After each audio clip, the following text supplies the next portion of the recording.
ఇదేంటి పాప లేదు? సిస్టర్ పాపని తీసుకుని ఇంకా రాలేదా? సిస్టర్, పాప ఇది. నువ్వేంటి ఇంత కంగారుగా ఉన్నావు? డాక్టర్, ఘోరం జరిగిపోయింది డాక్టర్. ఏమైంది? నేను పాపని క్లీన్ చేసి తీసుకొచ్చి ఉయ్యాలలో వేసా. హ్యాండ్ వాష్ చేసుకుని తిరిగి వచ్చేసరికి పాప మిస్ అయ్యాం డాక్టర్.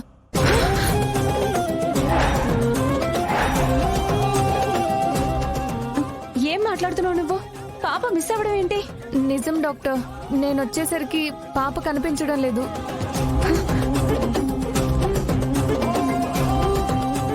పాప మిస్ అవ్వడం ఏంటి? ఎవరు తీసుకెళ్తారు? అసలు ఏమై ఉంటుంది? సరే పద, ఒకసారి సీసీటీవీ ఫుటేజ్ చూద్దాం. డాక్టర్, నేను సీసీ ఫుటేజ్ దగ్గరికి వెళ్ళి కూడా చూశాను. నిన్నటి నుంచి మొత్తం సీసీ కెమెరాలు పనిచేయడం లేదు. బయట సెక్యూరిటీ వాళ్ళని కూడా అడిగాను, పాపను ఎవరైనా తీసుకెళ్తుంటే చూసారా అని. వాళ్ళెవరూ చూడలేదని చెప్పారు. అందరినీ అలర్ట్ చేశాను మేడం. పాప అయితే కనిపించలేదు మేడం. ఓ మై గాడ్, ఈ విషయం బయటకు పొక్కితే నా ఉద్యోగం నీ ఉద్యోగంతో పాటు హాస్పిటల్ పరువు కూడా పోతుంది. అదో పెద్ద న్యూస్ అయిపోతుంది. ప్లీజ్ మేడం, మీ కాళ్ళు పట్టుకుంటాను మేడం. ఎవరికి చెప్పొద్దు మేడం. ఎవరికి చెప్పకుండా ఎలా ఉంటాం? ఇప్పుడు బామ్మ గానీ సిరి గానీ లేచి నాకు పుట్టిన బిడ్డ ఏదని అడిగితే ఏం చెప్తాం?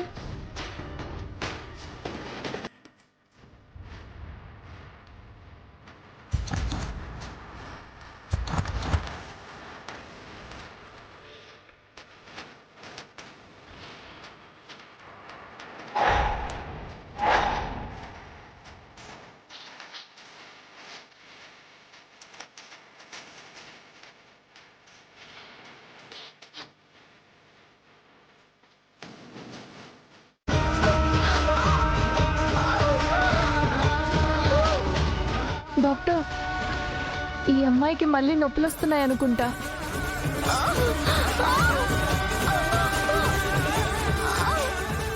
సిస్టర్, తనకి మళ్ళీ నొప్పులు వస్తున్నాయంటే తనకి పుట్టేది ఒకళ్ళు కాదు, ట్విన్స్ పుడుతున్నారనుకుంటా. సరే సిస్టర్, మనం చేయాల్సిందే చేద్దాం పద.